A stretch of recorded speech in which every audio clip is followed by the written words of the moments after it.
Hey guys, Brandon with Coyote Calling Academy. We're going to do something a little different here. I know it's not coyote hunting, predator hunting, or anything like that. But anybody that follows me on my social media knows that all summer I was practicing, working, busting my butt for my archery, elk, and deer hunt. I'm not the type of person that just picks up my weapon right before season and goes hunting.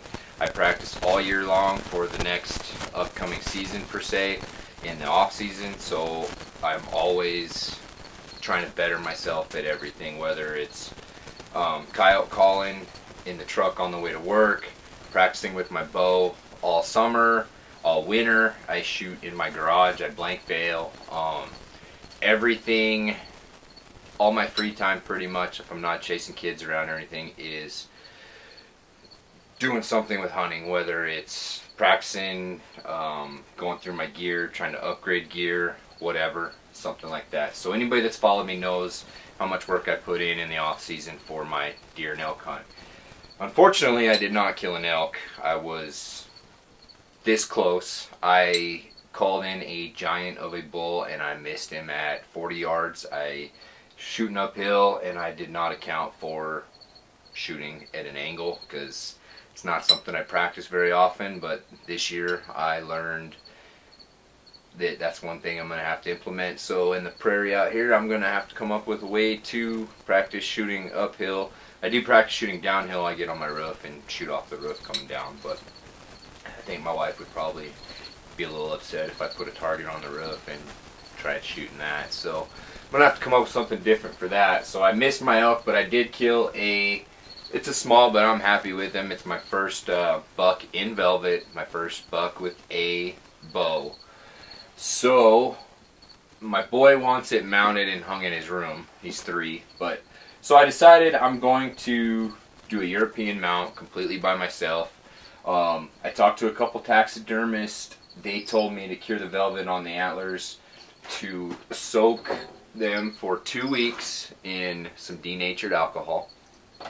Took 2 gallons to fill this little roasting pot with alcohol and get the horns in. So I had to steal my wife's roasting pot. But as you can see, the horn doesn't fully fit down in there. So the taxidermist told me that I spoke with told me every 12 hours, rotate it to get the horn or the antler fully submerged and soaked, and do that for 2 weeks. So that's what I'm doing. I'm out here tonight. I came out to get this other part of this tine down in there and soaking. So there it is. Nothing big, but I'm happy with him. He tastes good. We've been eating him for the last couple days. He tastes real good. So my process for this is, obviously I cut the antlers off of the skull. Soak it in the denatured alcohol for 2 weeks. Then I'll do the other one. I won't do a video with the other one, but then I will boil the skull.